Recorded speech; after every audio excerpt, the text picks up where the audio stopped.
आपण पाहत आहात जनहित प्रवर्तक वृत्तवाहिनी सिटी लाईन न्यूज। पाहत रहा।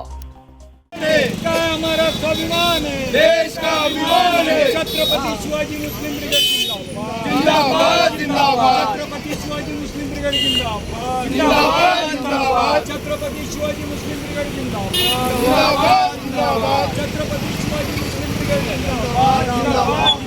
काय के सम्मान में मुस्लिम ब्रिगेड मैदान में, काय के सम्मान में मुस्लिम ब्रिगेड मैदान में, काय के सम्मान में मुस्लिम ब्रिगेड मैदान में, काय के सम्मान में मुस्लिम ब्रिगेड मैदान में, काय के सम्मान में मुस्लिम ब्रिगेड मैदान में, काय के सम्मान में मुस्लिम ब्रिगेड मैदान में, काय के सम्मान में मुस्लिम ब्रिगेड मैदान में। छत्रपति शिवाजी मुस्लिम ब्रिगेड जिंदाबाद जिंदाबाद जिंदाबाद। छत्रपति शिवाजी मुस्लिम ब्रिगेड जिंदाबाद जिंदाबाद जिंदाबाद। छत्रपति शिवाजी मुस्लिम ब्रिगेड जिंदाबाद जिंदाबाद जिंदाबाद।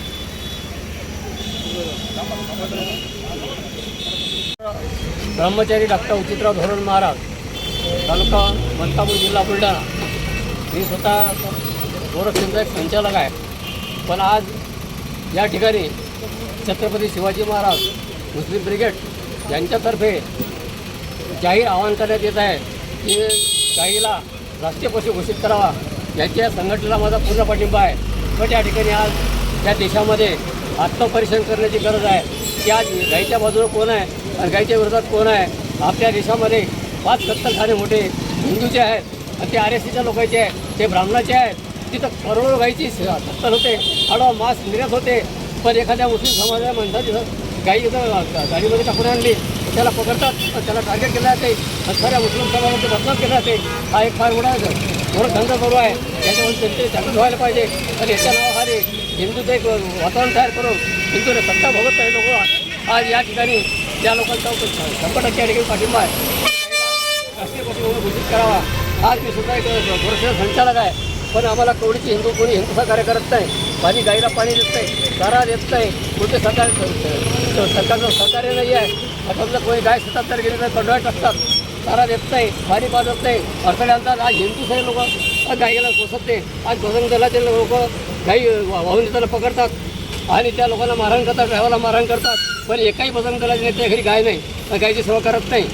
आज जेवढे भारतामध्ये हिंदूचे नेते आहेत, भारतीय जनता पक्षाचे नेते आहेत, त्याच्या घरी गाय नाही। फक्त गायच्या नावावर राजकारण करतात आणि गल्लाहूर राजकारण करून कोण बोलणार आहे आणि जनते फसवणूक करणार आहे।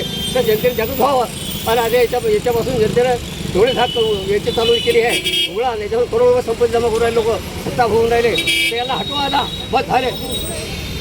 जय हिंद। संपूर्ण देशामध्ये जो हत्येच्या नावाखाली मॉब लिंचिंग सुरू आहे।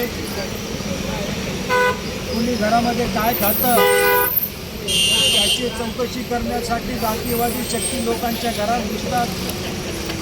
त्यांच्या फ्रीजमध्ये कसलं मांस आहे त्याची चौकशी करतात। रेल्वेच्या डब्यामध्ये कोण काय खात आहे त्याची चौकशी करतात। गाडीमध्ये वाहनामध्ये एखादं जनावर जात असतं तर ते कोणाचं आहे याची चौकशीच्या नावाखाली त्या ड्रायव्हरला मारझोड होते, त्याची हत्या केली जाते। आणि मॉब लिंचिंगच्या नावाखाली किंवा हत्येच्या नावाखाली काही जातीवादी शक्ती हे आपलं साधन म्हणून साध्य करण्याचा प्रयत्न करत असतात। आणि काही राजकीय शक्ती या गाईच्या नावावर लोकांना घाबरवण्याचा आणि देशात दहशत निर्माण करण्याचा प्रयत्न करतात। जातीमध्ये धर्मामध्ये तेढ निर्माण करण्याचा प्रयत्न करतात। म्हणून खऱ्या अर्थाने आपल्या देशामध्ये गाईला हा राष्ट्रीय पशु म्हणून घोषित करावं अशी प्रमुख मागणी छत्रपती शिवाजी मुस्लिम ब्रिगेडच्या वतीने आम्ही करत आहोत। कारण खऱ्या अर्थाने जर गाईचं संरक्षण करायचं असेल, फक्त हिंदुत्ववादी सरकार म्हणून चालणार नाही, फक्त हिंदुत्ववादी नेते म्हणून स्वतःला चालणार नाही, तर हिंदुत्वाची खऱ्या अर्थाने जर गाईसाठी तुमच्यामध्ये मनामध्ये जर प्रेम असेल तर तुम्हाला गाईला राष्ट्रीय पशु म्हणून घोषित करावं लागेल। आणि संपूर्ण देशामध्ये किंवा अर्ध्या भारतामध्ये तो हत्येला बंदी नाही। अर्ध्या भारतामध्ये जो हत्या चालू आहे मग तेथे भाजपचं सरकार आहे, मग तेथे हिंदुत्ववादी सरकार आहे. ते सरकार झोपलेलं आहे का? आपल्या देशाचे अर्धे मंत्री हे बीट खातात, हे स्वतः त्याच्या तोंडाने सांगतात. मग त्यांच्यावर बीटची बंदी का नाही? आणि म्हणून आम्हाला या आमच्या गोमातेला वाचवण्यासाठी गाईला राष्ट्रीय पशु म्हणून घोषित करावं अशी प्रमुख मागणी आम्ही राष्ट्रपतीकडे करत आहोत. कारण हिंदुत्ववादी म्हणणारे मोदी आणि हिंदुत्व म्हणणारे फडणवीस हे कधीच गाईला राष्ट्रीय पशु घोषित करू शकत नाही. कारण यांचं हिंदुत्व हे फक्त राजकारणासाठी आहे, हिंदू मुस्लिमांमध्ये वाद निर्माण करण्यासाठी आहे.